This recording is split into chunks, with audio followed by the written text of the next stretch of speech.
Hello my dear friends, welcome back to మన బడి YouTube channel. ఏంటంటే ఏపీ ఇంటర్మీడియట్కి సంబంధించి మనకి ఎవరికైతే తక్కువ మార్కులు వచ్చాయో, ఎవరైతే ఫెయిల్ అయ్యారో వాళ్ళకి వచ్చేసరికి ఒక మంచి న్యూస్ అయితే రావడం జరిగింది. అదేంటి అని అంతేకాకుండా తక్కువ మార్కులు వచ్చిన వాళ్ళు, ఫెయిల్ అయిన వాళ్ళు ఏం చేయాలి మొత్తం న్యూస్ అయితే క్లారిటీగా చెప్తాను. ఇప్పటికొచ్చి ఇంకెవరైనా మన ఛానల్ని సబ్స్క్రైబ్ చేసి ఉండకపోతే వెంటనే సబ్స్క్రైబ్ అయితే చేసుకోండి. ఇలాంటి అప్డేట్స్ అయితే డైలీగా వస్తూ ఉంటాయి అనమాట. టాపిక్లు వచ్చేస్తే ఎవరైతే ఫెయిల్ అయ్యారో, ఎవరికైతే తక్కువ మార్కులు వచ్చాయో వాళ్ళకి వచ్చేసరికి ఒక ఇన్ఫర్మేషన్ అయితే గవర్నమెంట్ ఇచ్చింది. అదేంటంటే మనకి ఫెయిల్ అయిన వాళ్ళకి సప్లిమెంటరీ అని అంతేకాకుండా పాస్ అయిన వాళ్ళకి బెటర్మెంట్ అనేది ఉంటుంది కదా. అయితే రెండింటికి సంబంధించి డేట్స్ అయితే ఇచ్చారు.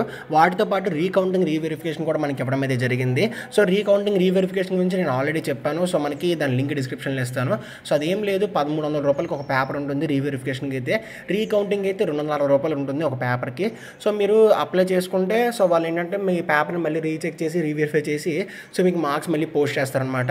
అదే రీకౌంటింగ్ రీవెరిఫికేషన్. ఇంకా సప్లిమెంటరీ విషయానికి, అంటే ఎవరైతే ఫెయిల్ అయ్యారో వాళ్ళ విషయానికి వస్తే సప్లిమెంటరీకి సంబంధించి ఫీజు అనేది అయితే May 15 నుంచి 22 లోపు కట్టాలి. అది మీ కాలేజీలో అయితే కట్టాలి. బయట ఎక్కడ కూడా కట్టడానికి కావద్దు. మీ కాలేజ్కి వెళ్ళి మనకి 600 రూపీస్ కడితే మీరు సబ్జెక్టులు అయితే రాయడానికి అయితే ఉంటుంది. మీకు ఎన్ని సబ్జెక్టులు పోతే మనం అంతైతే కట్టాల్సి అయితే ఉంటుంది అనమాట.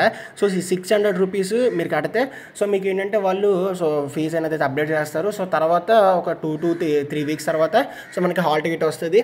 మేలో లేదంటే మే ఎండింగ్లో కానీ మనకి సప్లై ఎగ్జామ్స్ అనేవి అయితే ఉంటాయి. అండ్ నెక్స్ట్ ఒకవేళ మీకు ప్రాక్టికల్స్ కానీ పోయి అనుకోండి 275 రూపీస్ అయితే కట్టాలి. అదే బ్రిడ్జ్ కోర్సెస్ వాళ్ళకి అయితే 165 రూపీస్ అనమాట. ఇది సప్లిమెంటరీ వాళ్ళకి. ఎవరికైతే సబ్జెక్టులు పోయాయో వాళ్ళ సప్లీ మాత్రమే కట్టడానికి అవుతుంది. ఇంప్రూవ్మెంట్ అంటే సెకండ్ ఇయర్ వాళ్ళకి ఎలాగో బెటర్మెంట్ ఉండదు. ఫస్ట్ ఇయర్ వాళ్ళకి ఎవరికైతే సబ్జెక్టులు పోతే వాళ్ళు సప్లీ కట్టడానికి అవుతుంది, బెటర్మెంట్ కట్టడానికి అవుతుంది. ఇంకా ఇంప్రూవ్మెంట్ అంటే బెటర్మెంట్ విషయానికి వస్తే మీకు వచ్చిన మార్క్స్ అంటే మీరు పాస్ అయిపోయి తక్కువ మార్క్స్ వచ్చాయని ఫీల్ అయితే మీరు బెటర్మెంట్ అయితే కట్టచ్చు. ఈ బెటర్మెంట్కి గాను మనకి 600 రూపీస్ అయితే కట్టాల్సి ఉంటుంది అనమాట. 600 రూపీస్ ప్లస్ ఎన్ని పేపర్స్ అయితే అన్ని 160 రూపీస్ అనమాట. అంటే ఇప్పుడు 600 రూపాయలు కడతారు. మీరు 2 పేపర్లు రాయాలనుకుంటే ఇంకా ఎక్స్ట్రా 320 రూపీస్ అయితే కట్టాల్సి అయితే ఉంటుంది.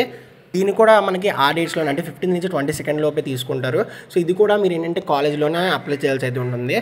ఎవరికైతే చాలా తక్కువ మార్కులు వచ్చాయి అని చెప్పేసి మీరు ఫీల్ అవుతున్నారో ఫస్ట్ ఇయర్ వాళ్ళు, వాళ్ళైతే ఖచ్చితంగా బెటర్మెంట్ అయితే అప్లై చేయండి. సప్లీ వాళ్ళకైతే ఎలాగో ఎలిజిబుల్ లేదు, కానీ మీకు తక్కువ మార్క్స్ వచ్చాయి కాబట్టి జస్ట్ ఇంప్రూవ్మెంట్ కట్టండి. పోతే డబ్బులు పోయే ఒక మార్క్ పెరిగినట్టే కదా. కాబట్టి అది మీరు ఏంటంటే బెటర్మెంట్ అప్లై చేయండి.